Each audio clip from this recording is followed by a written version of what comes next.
kulanti waxaan wanaagsan daawadayaal idilkiinba meel kastoo aad joogtaan halkani waa channelka Warqad TV qodobada ugu waaweyn wararka Soomaaliya idinkaga hayna waxa ugu dooron Kenya oo ka warwarsan in ciidankeeda ay kala baxdo gudaha wadanka Soomaaliya xilli ay sii kordhayso xiisada kala dhaxaysa dawladda federaalka madaxweynaha Turkiga oo casuumad u soo diray madaxweynaha dalka Maxamed Cabdullaahi Farmaajo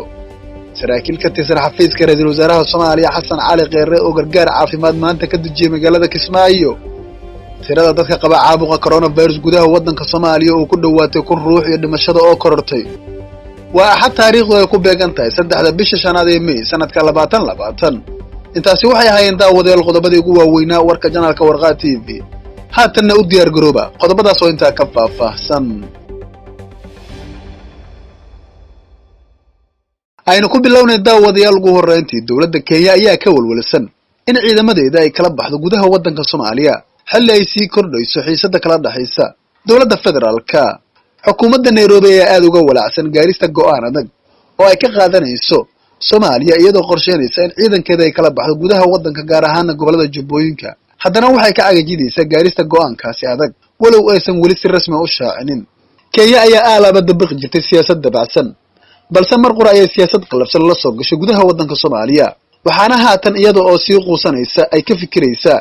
in ay Soomaaliya isaga baxdo marka la gaaro sanadka 2021 balse waxay cabiraysaa cawaaqibka tallaabadaasi haddii ay gaarto go'aanka kama dambaysta ee ah in ciidankeeda ay la baxdo waxa ay gudaha Soomaaliya ay ku cileynaysaa dalalka kale ee bariga Afrika sida darteed waxa ay lumi doontaa mudnaantii ay ku lahayd Addis Ababa iyo Muqdisho waxa dawladda federaalka Soomaaliya u sahlanaanaysa in ay hirgeliso ajandadeeda ay ku doonayso in ay hesho madax goboleedyo ay isfahmi karaan si loo yareeyo khilaafaadka jira walow taa dadka qaarkii ay mucaaradeen taas oo sidoo kale ah sababta ay Jubbaland isugu naceen labada dhinac iyo mid ka mid ah khilaafyada waaweyn ee ka dhaxeeya dawladda federaalka Soomaaliya iyo xukuumadda Kenya waxa ay Soomaaliya ka tagaysaa iyadoo ay door iyada ka fiican oo muhiim ah halkan ay ku leedahay Itoobiya taasi oo waji gabax ku ah dawladda Kenya oo muddo dheer ku hoos noolayd kuna hoos qarsanayd khilaafka soo jireenka ah ee Soomaaliya iyo Itoobiya waxa bixitaanka Kenya Itoobiya ay tagaysaa boos xoogan oo dhanka howlgallada AMISOM maadaama uu haatan xoogan yahay isfahamka u dhaxeeya madaxda dawladda federaalka Soomaaliya iyo xukuumadda Addis Ababa taas oo ah arrin aysan jeclaysan dawladda Kenya bixitaanka Kenya waxa uu xulafo goboleedka gelinayaa in aysan ahayn dawladda Kenya dal la isku haleyn karo oo gegsi adag haddii ay baxdo waxa ay Kenya dib ugu laabanaysaa siyaasad dibadeedkeedii qoyaru socodka ahaa taas oo u badbaadin karta hanti iyo dad badan xiriirka Kenya iyo Itoobiya oo aan sidii hore ahayn sanadihii tagay ayaa soo hagaagi kara haddii ay Soomaaliya ka baxdo balse waxa xiriirkaasi lagu hagaajin karaa oo kaliya iyada oo la raacayo tibxaha Itoobiya iyo sida ay doonayso taasina waxa ay Kenya ka dhigaysaa dal looga adkaaday Soomaaliya oo aysan haatan ku lahayn saaxiibo badan oo saameyn leh intaas oo qodob ayaa hor yaala dawladda Kenya waana mid hurdada u diiday hoggaanka wadankaasi oo haatan wajahaya khilaaf xoogan oo dhanka siyaasadda ah isla markaana ay ku banjareen sida muuqata siyaasadii ay ku wajahayeen Soomaaliya waxaana sii xoogeysanaya khilaafka hoggaanka filla Soomaaliya kala dhaxeeya xukuumadda Nairobi go'aanka in ciidamada Kenya ay ka baxaan gudaha wadanka Soomaaliya ma ahan mid ay si degdeg ah ku gaari karaan madaxda wadankaasi iyagoo eegaya dhinacyo badan warka channelka Warqad TV ayaa daawadayaal la socotaan madaxweynaha Turkiga ayaa casuumad u soo diray madaxweynaha dalka Maxamed Cabdullaahi Farmaajo madaxweynaha dalka Turkiga Rajab Tayyip Erdogan ayaa shaaca ka qaaday in uu sida ugu dhaqsiyaha badan uu ula kulmi doono madaxweynaha Jamhuuriyadda Federaalka Soomaaliya mudane Maxamed Cabdullaahi Maxamed Farmaajo madaxweyne Erdogan ayaa waxa uu madaxweyne Maxamed Cabdullaahi Farmaajo u soo diray dhambaal casuumada taas oo madaxweynaha loo soo raaciyay qalabkii caafimaadka ee shalay dawladda Turkigu ay ku wareejisay dawladda federaalka Soomaaliya agaasimaha isgaarsiinta madaxtooyada Turkiga ayaa waxa uu sheegay in dhambaalka loo soo diray madaxweyne Farmaajo ay ku jirtay tacsiil loo diray dadkii Soomaaliyeed ee ugu geeriyooday cudurka halista ee coronavirus madaxweyne sharaf mudan iyo walaal qiimo leh waxa anigoo ku hadlaya magaca qarankayga iyo kayga tacsi u soo gudbinaya dhammaan walaalaha Soomaaliyeed ee naftooda ku waayay xanuunka caalamka oo idil halakeeyay ee COVID-19 ayuu yiri Rajab Tayyip Erdogan madaxweynaha dalka Turkiga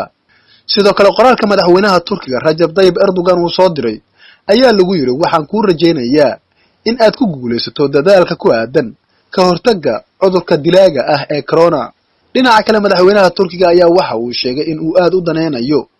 in uu kulan la qaato madaxweynaha Jamhuuriyadda Federaalka Soomaaliya Mudane Maxamed Cabdullaahi Maxamed Farmaajo inkastoo aan la shaacin waqtiga iyo halka uu ka dhacayo kulankaasi. shalay ayay ahayd markii dowladda Turkiga ay magaalada Muqdisho caasimadda Soomaaliya ay keentay deeq caafimaad oo loogu talagalay in looga hortago faafidda cudurka coronavirus iyo agab kale oo caafimaad.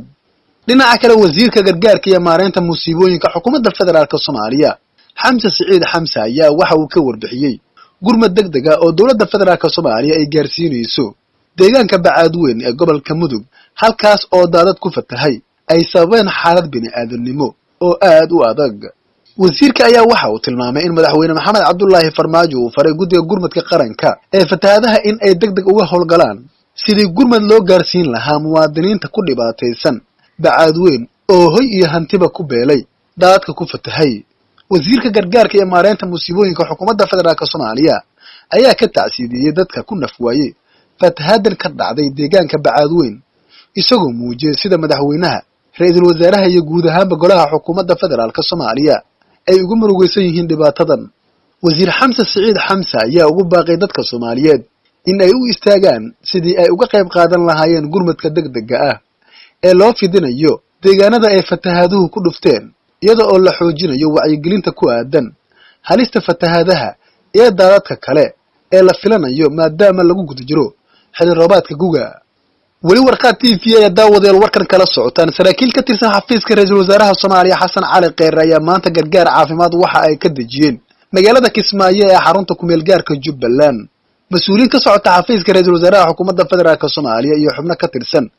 guddiga qaranka ee ka hortagga COVID-19 ayaa maanta agab caafimaad geeyay magaalada Kismaayo caasimadda ku meel gaarka maamulka Axmed Madoobe. qalabka caafimaad ee la geeyay magaalada Kismaayo ayaa waxa uu yahay mid loogu talagalay in looga hortago faafidda cudurka halista ah ee coronavirus oo kiisas dhowra laga helay halkaasi. wafdiga ka socday xafiiska ra'iisul wasaaraha Soomaaliya Xasan Cali Kheyre ayaa waxa garoonka diyaaradaha magaalada Kismaayo ku soo dhaweeyay mas'uuliin ka tirsan maamulka Jubbaland waxaana qalabka caafimaad la geeyay isbitaallo gaar ah oo maamulka Axmed Madoobe uu u diyaariyay in lagu karantiilo dadka uu soo rito caabuqa COVID-19. maamulada koonfur galbeed Soomaaliya Hirshabeelle iyo Galmudug ayaa hore loogu wareejiyay agabkan oo kale oo ay dowladda federaalka Soomaaliya ugu talagashay in lagula tacaalo caabuqa COVID-19. dhinaca kale tirada dadka qaba coronavirus gudaha waddanka Soomaaliya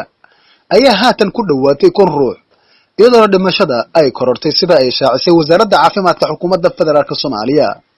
wasaaradda caafimaadka xukuumadda federaalka Soomaaliya ayaa maanta xaqiijisay in 24 saac ee u dambeeyay guud ahaan dalka laga diiwaan geliyay 51 xaaladood oo cusub oo cudurka COVID-19 ah. wasaaradda ayaa sidoo kale waxa ay sheegtay in hal qof uu cudurka u geeriyooday halka 10 qof oo ka mid ah dadkii uu ku dhacay cudurkan ay ka soo bogsadeen. wasiirka caafimaadka ee daryeelka bulshada xukuumadda federaalka Soomaaliya Dr. Fawziya Abikar Nuur ayaa waxa ay cadeysay in 32 ka mid ah bukaanada la diiwaan geliyay ay yihiin rag halka 19 kale ay yihiin haween. 37 ka mid ah bukaanada cusub waxa laga diiwaan geliyay gobolka Banaadir oo ah gobolka kiisaska ugu badan ee Soomaaliya laga helayo halka 2 qof laga helay deegaanada Galmudug ayada oo 12 kiisna laga diiwaan geliyay deegaanada Puntland. 12 kiis ee Puntland ayaa ah tiradii ugu badneed ee 24 saac gudahood laga diiwaan geliyo meel ka baxsan magaalada Muqdisho caasimadda Soomaaliya. tirada xaaladaha COVID-19 ee dalka laga diiwaan geliyay ayaa haatan gaartay 722 kiis waxaana bogsatay 44 qofood halka 32 qofood ay cudurkan ugu dhinteen gudaha Soomaaliya. waxaan rabaa inaan idin sheego wixii ku soo kordhay xaaladaha ku soo kordhay COVID-19 wadankeena 24 saac ugu dambeysay xaaladaha cusub ee soo kordhay waxa waaye 51 waxa rag ah 32 waxa dhadig ah haween ah 19 haddaan fiirino da'da dadka laga helay meelaha ay kala joogaan horta Banaadir waxa jooga 37 Puntland waxa jooga 12 Galmudugna waxa laga helay 2 qof oo zaa'id ah dadka laga helay da'dooda haddaan fiirino marka laga bilaabo 20 ilaa 20 da'dooda boqolkiiba waxay yihiin 5 20 ilaa 39 sano da'dooda dadka ugu dhaxaysa boqolkiiba waxaa laga helaa 49 40 ilaa 59 waxaa waaye 21 60 sano iyo intii ka koreysa waxaa waaye 26 boqolkiiba tirada guud ee dadka laga helay xaaladda waddanka oo dhan waxay gaaraysaa 722 dhimashada waxaa ku soo kordhay hal qof Ilaahay ha u naxariisto tirada guud ee dhimashada waxay noqonaysaa 32